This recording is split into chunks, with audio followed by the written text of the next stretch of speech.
வாழைகள் மட்டும் இல்ல, மற்ற எல்லா பயிர்கள்லையுமே வந்து நோய் தாக்குதல்ங்கிறது வந்து ரொம்ப அதிகரிச்சுட்டு வந்துட்டு இருக்கு. ஒரு நோய் தாக்குது அப்படின்னா நாம அதுக்கு வந்து ரியாக்ட் பண்ணாத நிலையில வந்து நம்ம இருக்கிறோம். அப்ப நமக்கான அந்த நோய் எதிர்ப்பு திறனுங்கிறது வந்து நம்மளுக்கு குறையுது. நோய் எதிர்ப்பு திறனுங்கிறது எங்க உருவாகுதுன்னா, நல்ல உணவுகளை எடுக்கும்போது தான் ஒரு மனிதனுக்கு வந்து நல்ல நோய் எதிர்ப்பு திறன் உருவாகுது. அதே மாதிரிதான் மரத்துக்குமே வந்து சார் வந்து சொன்னாரு, நிறைய உரங்களை வந்து நான் கொடுத்துருக்குறேன் அப்படின்னு சொன்னாரு. ஆனாலுமே நிறைய மருந்துகளும் கொடுத்துட்டாரு. கொடுத்தாலுமே வந்து இந்த நோய் வந்து இங்கிருந்து போகல. சார் மனசுல இருக்கிற வேதனையும் போகல இல்லைங்களா?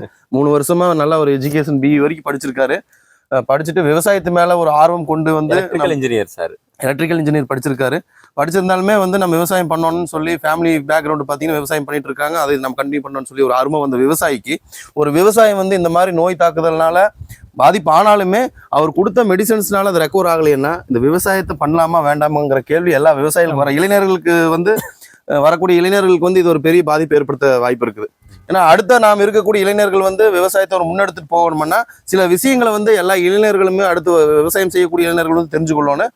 இப்போ ஒரு சார் சொன்னாரு, எல்லா உரங்களுமே வந்து நான் பயிருக்கு கொடுத்துட்டேன், எல்லா மருந்துகளுமே உபயோகப்படுத்திட்டேன், ஆனாலுமே வந்து அந்த நோய்ங்கிறது இந்த பயிருக்கு ஏன் தீரல அப்படிங்கிற ஒரு கேள்விக்குறியோட நம்மளை சந்திச்சாரு. அதுக்கு உண்டான விளக்கத்தை சாருக்குமே மற்ற விவசாயிகளுக்குமே நம்ம ஷேர் பண்ணிக்கலாம். என்னன்னா, நம்ம மண்ணில் இருக்கக்கூடிய 3 தன்மைகள் சொல்றோம். அது மிக மிக முக்கியமான தன்மை. அது எல்லாருமே விவசாயிகள் கொஞ்சம் இந்த காலகட்டத்தில் கொஞ்சம் தெரிஞ்சுக்கணும். அதை தெரியாம விவசாயம் பண்ணும்போது இது மாதிரி பாதிப்புகள் வந்து அடுத்தடுத்து சந்திக்க நேரிடும் எல்லா விவசாயிகளுமே. இந்த 3 தன்மைகள் என்னன்னு பார்த்தீங்கன்னா, பௌதிக தன்மை, உயிரியல் தன்மை, ரசாயன தன்மை.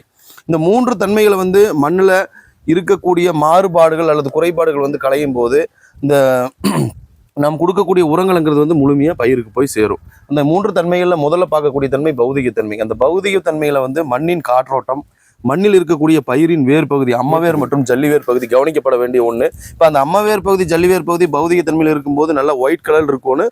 ஜல்லிவேருங்கிறது நல்லா ஒயிட் கலர்ல நிறைய இருக்கணும். அப்படி இருக்கும்போது நம்ம கொடுக்கக்கூடிய உரங்களை வந்து முழுமையாக பயிர் எடுக்கும். ஆனால் இங்கே பார்த்தீங்கன்னா சார், நம்ம வெள்ளை வேர்கள்ங்கிறதே இல்லை, ஃபுல்லாக வந்து பிளாக். ஜல்லி வேர்களும் இல்லை, எல்லாமே பிளாக்ல இருக்குது.